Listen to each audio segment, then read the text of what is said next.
The sequence that you're interested in is an equals to square root of 1 plus 4n squared divided by 1 plus n squared.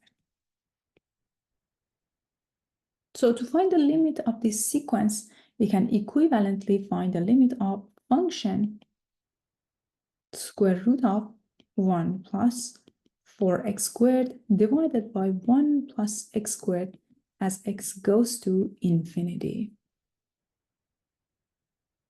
To calculate the limit of this function, let us divide everything by x squared. This is equal to the limit of square root of 1 over 4x squared over divided by 1 over plus x squared over, and then take the limit as x goes to infinity. So we are dividing everything by x squared.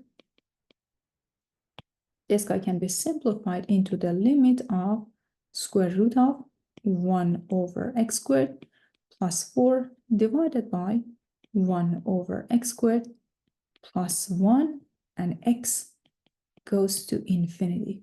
But when x goes to infinity, 1 over infinity is 0, 1 over infinity is 0. So you end up with the limit of square root of 4 divided by 1, which is a constant function. You get the limit of 2 or 2. So our conclusion is the limit of an as n goes to infinity is equal to 2. And since the limit is a unique numerical value, the sequence converges to 2.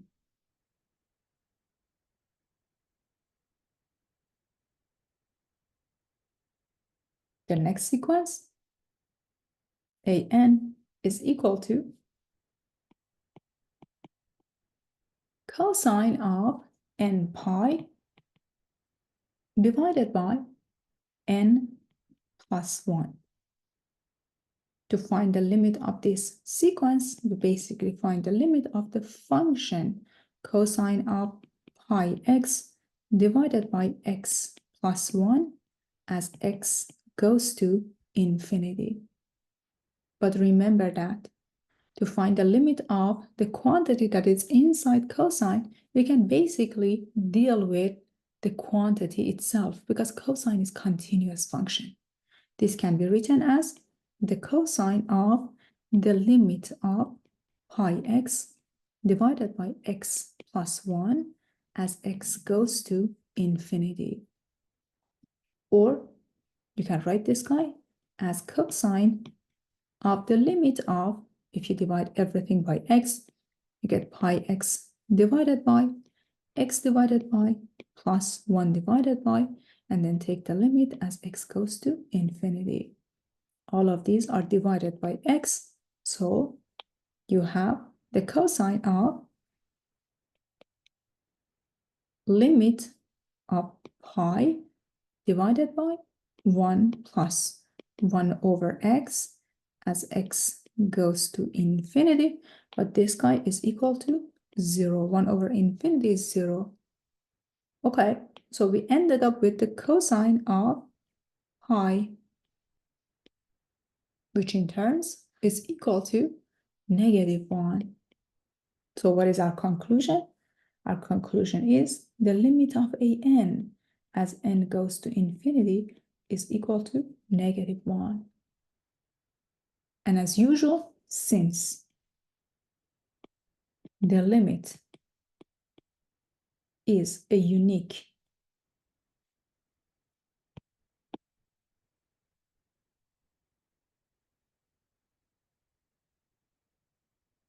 numerical value, it is convergent to -1.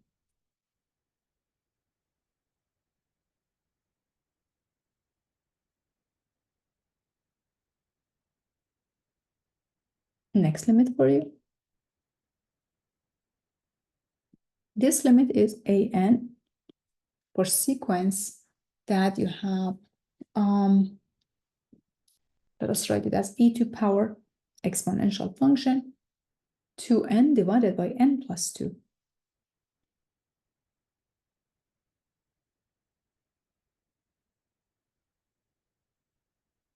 To find the limit of this exponential function, you'll basically find the limit of e to power 2x divided by x plus 2 as x goes to infinity. Well, to find this limit, you can basically divide everything by x and simplify as much as you can. So this is equal to the limit of e to power. So you can take this limit and write it on top. Let me just erase this, much more easier, because exponential function is continuous. So you have e to the limit of 2x divided by x plus 2 as x goes to infinity.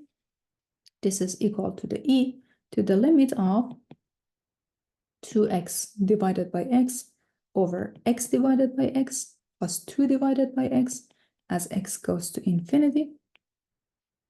X and x and x. So this guy can be written as e to the power of limit of 2 divided by 1 plus 2 over x as x goes to infinity. But in turns, 2 over infinity is equal to 0. And you end up with e to power 2 over 1 or e squared. If you want to see the exact number, you can use a calculator to approximate this.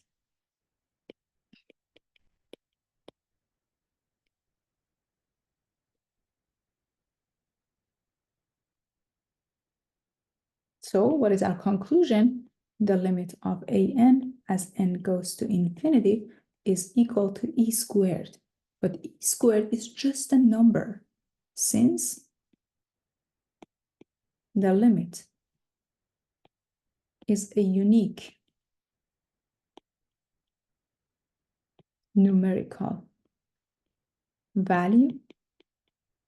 It exists and the sequence is indeed convergent.